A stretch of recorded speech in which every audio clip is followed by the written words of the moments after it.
God of the impossible. May extraordinary skill ka ba na kaya mong ipanlaban sa Guinness World Records? Angel Alvarado of Colombia earned a Guinness World Record for doing something that was described as almost impossible. Solving 3 rotating Rubik's Cubes while juggling sa loob lamang ng 4 minutes and 31.01 seconds. Wow, di ba?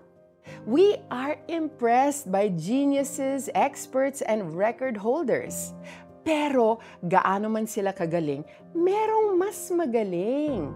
Nakagawa man sila ng mga halos imposibleng bagay, may nag-iisang nakakagawa at gumawa na ng mga bagay na sa tingin natin ay hindi pwedeng mangyari, pero dahil sa kapangyarihan niya ay nangyari at maaari pang mangyari.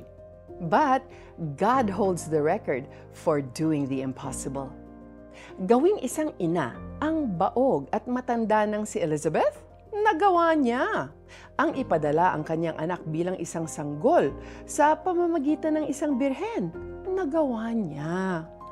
Minsan takang-taka ang mga tagasunod ni Jesus, kaya tinanong nila, sino po ang maliligtas? Sinagot sila ni Jesus, imposible ito sa tao, pero sa Diyos, ang lahat ay posible. Ang kaligtasan ng tao mula sa kuko ng kadiliman at kasalanan ay ginawa ng paraan ng Diyos. Sa pamamagitan ng pagpataw sa anak ng Diyos ng parusang kamatayan sa krus, na-solve ng Diyos ang napakatinding problema ng tao. Ang hinihinging kabayaran sa kasalanan ay napagbayaran. Natugunan ang hinihinging katarungan ng Diyos at naligtas ang tao sa kaparusahan.